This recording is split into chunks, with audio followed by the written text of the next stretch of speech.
Siapa sebenarnya Nyi Roro Kidul? Mitos Nyi Roro Kidul muncul karena kekalahan Sultan Agung. Mitos turunnya setiap Raja Mataram menjadi suami Ratu Pantai Selatan itu. Nyi Roro Kidul telah hidup lama dalam ingatan masyarakat Jawa. Ia disebut memiliki hubungan dengan para Raja Jawa. Konon, setiap penobatan Raja Jawa sekaligus ritual pernikahan mistis dengan Ratu Pantai Selatan itu. Siapa sebenarnya Nyi Roro Kidul? Asal-usulnya ada beberapa versi. Antropolog Robert Wessing dalam A Princess of Sunda, Some Aspect of Nyi Roro Kidul, Asian Folklore Studies, volume 56 tahun 1997 menyatakan bahwa Ratu Kidul ini mulanya adalah putri dari Kerajaan Galuh sekitar abad 13. Ada pula versi yang menyebut dia adalah keturunan penguasa Pajajaran. Kemudian ada yang mengatakan dia keturunan Raja Erlangga dari Kauripan. Bahkan masih ada yang mengaitkannya dengan Raja Kediri Jayabaya. Dikisahkan Ratu Ayu dari Galuh melahirkan seorang bayi perempuan. Keanehan muncul. Bayi perempuan itu bisa bicara dan mengatakan bahwa dia adalah semua lelembut di tanah Jawa dan akan berdiam di pantai selatan. Bersamaan itu pula, roh Raja Sindula dari Galuh pun muncul dan bersabda bahwa cucunya tersebut tak akan bersuami untuk menjaga kesucian dirinya. Dan jika bersuami pun kelak adalah hanya bisa dikawini oleh raja-raja Islam di Jawa.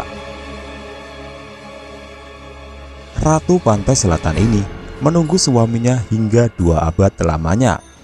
Panembahan Senopati yang memerintah Mataram Islam tahun 1585 sampai dengan 1601 pergi ke pantai selatan untuk bersemedi, memohon petunjuk untuk menenangkan peperangan melawan Sultan Pajang di Prambanan.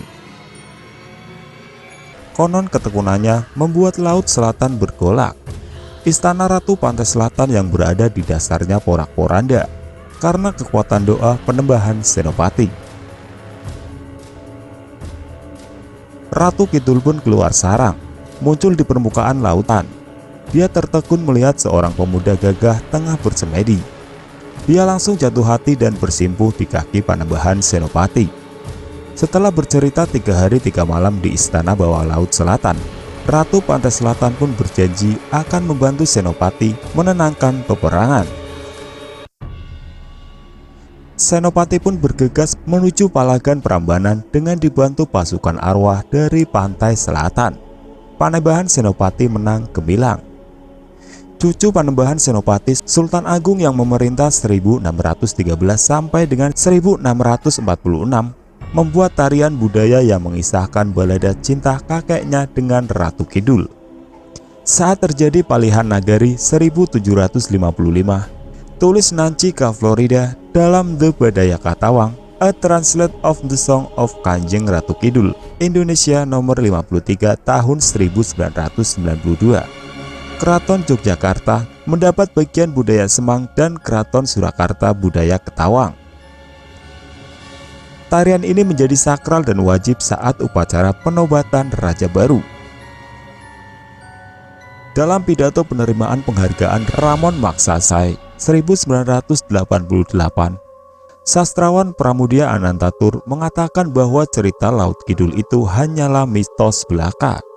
Dalam pidato tertulisnya yang berjudul Sastra, Sensor, dan Negara, Seberapa Jauh Bahaya Bacaan, Pram menjelaskan, para pujangga Istana Mataram menciptakan mitos Nyi Roro Kidul sebagai kompensasi kekalahan Sultan Agung saat menyerang Batavia, sekaligus gagal menguasai jalur perdagangan di pantai utara Jawa. Untuk menutupi kehilangan tersebut, pujangga Jawa menciptakan Dewi Laut Nyi Roro Kidul sebagai selimut, bahwa Mataram masih menguasai laut di sisi laut selatan. Mitos ini melahirkan anak-anak mitos yang lain, bahwa setiap Raja Mataram beristrikan sang dewi tersebut. Pram juga mengatakan bahwa mitos tabu menggunakan pakaian berwarna hijau di wilayah pantai selatan karena pujangga Istana Mataram ingin memutuskan asosiasi orang pada warna pakaian tentara kompeni yang juga berwarna hijau.